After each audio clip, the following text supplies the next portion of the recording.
If you're curious about Christianity, about the Bible, or about Jesus, the chances are that at some point, when you've had an encounter with church, a Christian, or with the Bible, you've come across certain words that seem strange, old-fashioned, or just downright weird. And one of those words is the word sin. You may have heard Christians use the word sin, or talk about people as sinners. You may also sometimes still hear the word used in other contexts too. You may even have your own understanding of what the word sin means and your own thoughts about what actually counts as a sin and what doesn't. One of the issues we can have with the word sin is that because of a whole host of reasons, the word itself has become wrapped up in this idea that those who talk about sin are doing it to judge the behaviour of others. And it can be very confusing, very odd, and actually very painful to talk about sin without really understanding what it means and what relevance the whole concept still has to us today. So I'm going to ask you now to park any preconceptions you may have about the word sin, what you may or may not think constitutes a sin, and what it means to be a sinner, and join me as we take a look at what this word really means and what, if any, relevance it still has to us today. Now, depending on which translation you look at, the word sin appears somewhere between 400 and 450 times in the Bible. There's no doubt it's a big deal, but what does the word really mean? Well, the Bible was written in 3 different languages: Hebrew, Greek, and in some smaller sections, Aramaic. And the words that are used for sin in the Hebrew and Greek can be translated as to miss the mark. So one way of better understanding the word sin is that it means to miss the mark. Imagine an archer lining up to take a shot against the target.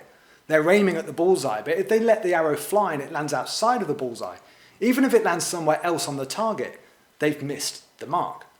Another way to think about it is falling short of the mark, falling short of the target. Imagine again a javelin thrower trying to qualify for the Olympics. They need to throw the javelin a certain distance to qualify, but they end up just short of that line. They've fallen short of the necessary target. So one of the easiest ways to understand the concept of sin is that it means to miss the mark or fall short of the target. The question then that follows is, of course, well, what exactly is the target? And right at the start of the story in the Bible, we're told that every single man, woman, and child who has ever lived has been created in the image and in the likeness of God. Therefore, every single man, woman, and child has inherent value and worth. And this is a really important part of Christian thinking, and it informs Christians why they hold certain attitudes and beliefs on a whole host of topics. The Bible then goes on to show us how God interacted with the people he created and how they interacted with him. And it was in the context of a loving relationship. God loves the people he's created, they love him and love one another. And when you boil it all down, all the way through the Bible, when God gives instruction to people about how they're supposed to live, he's giving them instructions that point back to this original way of living. When God gives the 10 Commandments to Moses, for example, they came in 2 parts. The first 5 were all about living in a way that demonstrates love for God. And the second 5, well, they're all about living in a way that demonstrates love for people. And Jesus picks up on the same theme of loving God and loving people too, when he talks to people in what has become known as the Sermon on the Mount. And when asked later what he thinks is the most important commandment, he replies, love God with all of your heart, mind, soul, and strength, and love your neighbour as yourself. If you do that, then you're following God's instruction. So piecing it all together, if God's intention for how humans are to live is to love God and to love each other, then sin really means any time that we fail to hit the mark or fall short of that goal in act or attitude. And this is a difficult thing to do. We can all probably think of times where we failed to love people. Maybe we've got wound up and flown off the handle at somebody unnecessarily. Maybe we've shied away from a difficult conversation and not told someone a hard truth. And maybe we've ignored the need of somebody else for the benefit of our own comfort or convenience.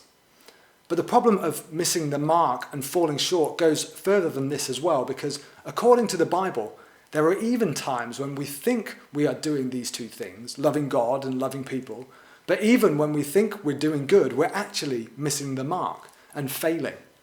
Again, we can see this all through society around us and all throughout history as well. And the Bible's full of stories when people did this.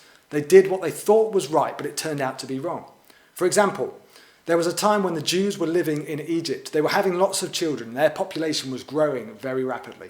And Pharaoh, the Egyptian leader, he sees this and he fears for the security of his nation. So he ordered the Jews to be enslaved and pressed into service. And he even ordered that all the male children should be killed at birth. He did this under the guise of national security. Now, to you and I, looking back at that act with our modern mindsets, that seems unjustifiable. But to Pharaoh, acting at the time, he thought he was doing what was right for the good of his nation. You see, sin isn't just about the kinds of behaviours that miss the mark or fall short, but it's also about our inability to correctly judge what is right and what is wrong, or what is loving and what is unloving.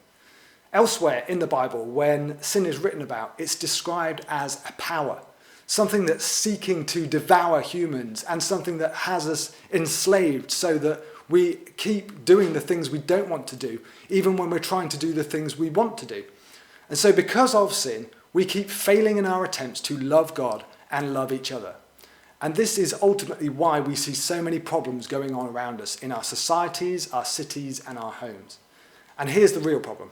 Sin separates us from the relationship that we're supposed to have with God. Because whenever we sin, whenever we miss the mark or fall short, even when it's against another person, it's ultimately against God. It violates his character. And what I mean by that is that God has revealed his character through the instructions he has given us. At the most basic level, that is to love God and to love each other. God is love.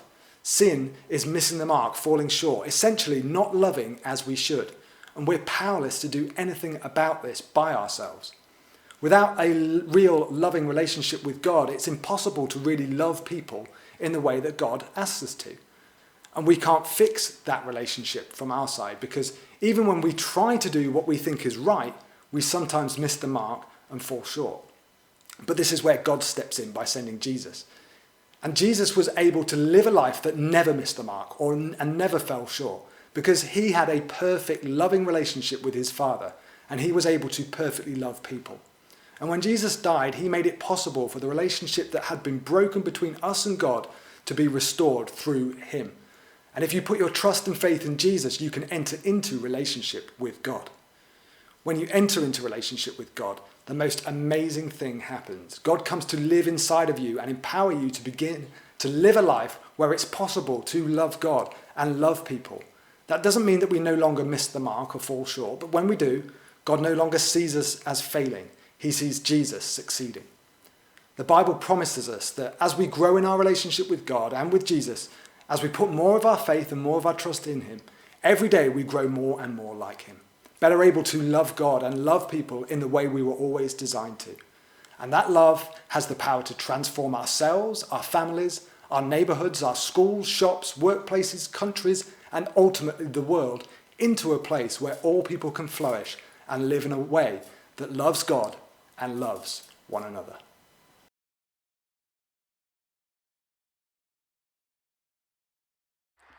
If you've enjoyed this video, we'd really love you to head over to our website and connect with us.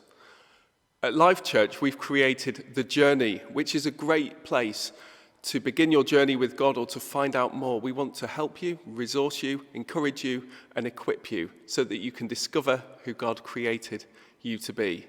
As well as that, you can find out more about everything we do on our Facebook and YouTube pages. We look forward to hearing from you.